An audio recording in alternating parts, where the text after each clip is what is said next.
Mark. Afternoon, everybody. Yeah, I have a regional role for Haskoning, based in Liverpool, covering the Northwest, Wales and Humber. It's been great city to be involved in, seeing it develop and changes over the last few years. First got involved with the guys looking at the city council, looking at the cruise terminal, still involved off and on in that. Great to be back here today. My few slides, I'm just going to slightly change tack and look at the consultant's approach to this, and very much summed up in helping particularly port clients in my area in coming to terms with all the options, all the possibilities, and bringing that down to the art and the possibility of their project, their business case, and making it work for them. In a few slides, I'll be looking at example of the port of Mombasa. So, in a project like that one, project aim, quite broadly, is to reduce the environmental impact of their operation. Very simply, what they want to do is three things, and I'll just touch on those three things very briefly. So, less energy demand, hence energy efficiency. I'll come to that in a moment. That slide, click is working great.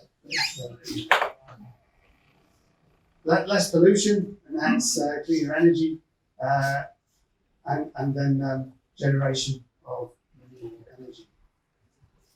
Our approach spans from the beginning to the end of the deployment and involves very collaboratively, using the word of morning, with many of the guys along here, from clients right through to the whole supply chain. It really is important, rather than to just perhaps the traditional way of best than what we did last time. So from setting the policy, their individual policy, through to feasibility study, understanding technically what's possible and how does it commercially fit with the business case, through to detailed design, and then management and supervision of the contracting and construction phases. Now we'll have that first slide, please. It's an obvious place to start, but energy efficiency is about getting the most out of what we've got. And some of these things are quite low-hanging fruit. Automated lighting control and optimizing the electrical networks.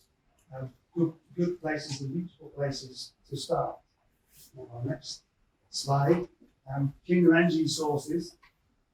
In Mombasa, LNG and hydrogen weren't good options, but the top one there, electrification, the diesel-powered equipment, that very much was something to get them started with.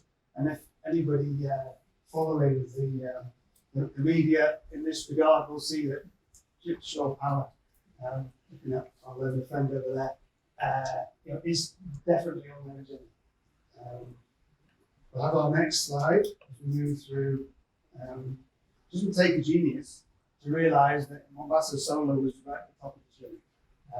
Whereas other things like wind, we need to look elsewhere.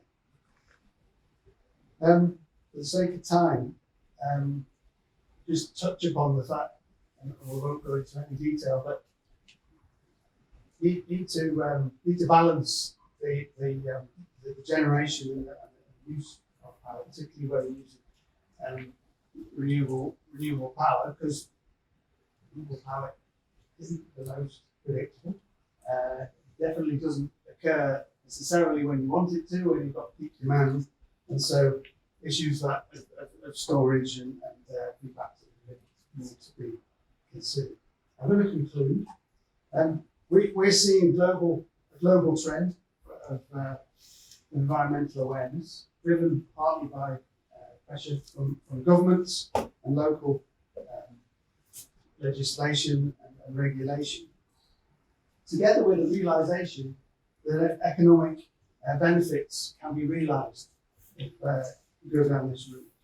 At the same time, There's a fast technological development that means we can actually together meet that need, meet that.